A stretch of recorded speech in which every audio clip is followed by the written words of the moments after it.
ये बात है द्वापर युग की, जब मथुरा नगरी पर उग्रसेन का पुत्र कंस राज करता था। कंस स्वभाव से बहुत ही क्रूर और अत्याचारी था। उसने अपने पिता को सिंहासन से हटाकर स्वयं राजपाट संभाल लिया था। कंस की एक बहन थी जिसका नाम देवकी था। देवकी का विवाह यादव वंश के एक वीर योद्धा वासुदेव से हुआ था। जब देवकी और वासुदेव की शादी हो रही थी तो कंस स्वयं उनका रथ चला रहा था। तभी आकाश से एक भविष्यवाणी हुई, जिसे आकाशवाणी कहते हैं।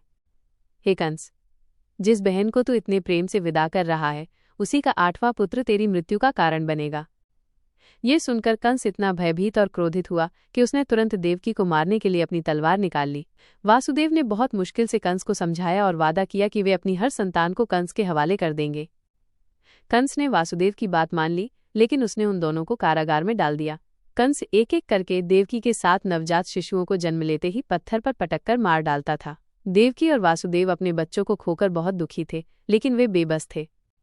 जब देवकी की 8वीं संतान के जन्म का समय आया तो प्रकृति में एक अद्भुत बदलाव हुआ। चारों ओर घनघोर बारिश हो रही थी, बिजली कड़क रही थी और आधी रात का समय था। इसी समय कारागार के सारे पहरेदार गहरी नींद में सो गए।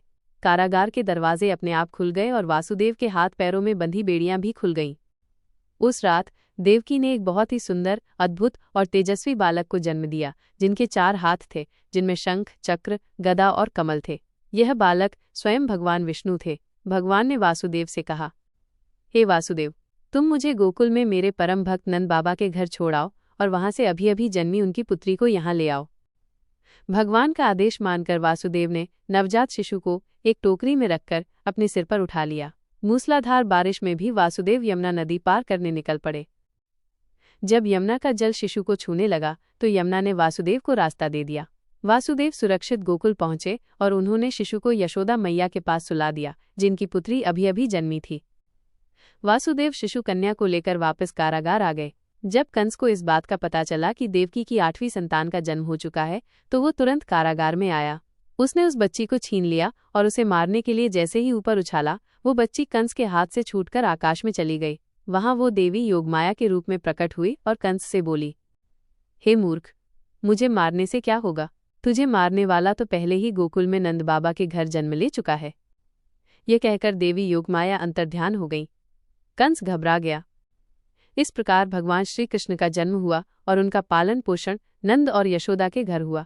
उन्होंने बचपन में कई लीलाएं की, जैसे माखन चुराना और गोपियों संग खेलना। बड़े होकर उन्होंने कंस का वध किया और धरती पर से अधर्म का नाश करके धर्म की स्थापना की। गोवर्धन लीला। इंद्र के अहंकार को तोड़ने के लिए एक उंगली पर गोवर्धन पर्वत उठाना और ब्रजवासियों की रक्षा करना। कालिया नाग दमन। यमुना नदी में कालिया नाग का वध कर जल को विषमुक्त करना। पूतना वध। राक्षसी पूतना का वध करके शिशु रूप में ही अपनी दिव्यता का परिचय देना। रासलीला। वृंदावन में राधा और गोपियों के साथ किया गया अलौकिक नृत्य। ये आत्मा और परमात्मा के प्रेम का प्रतीक है। युद्ध और दैत्य वध की लीला।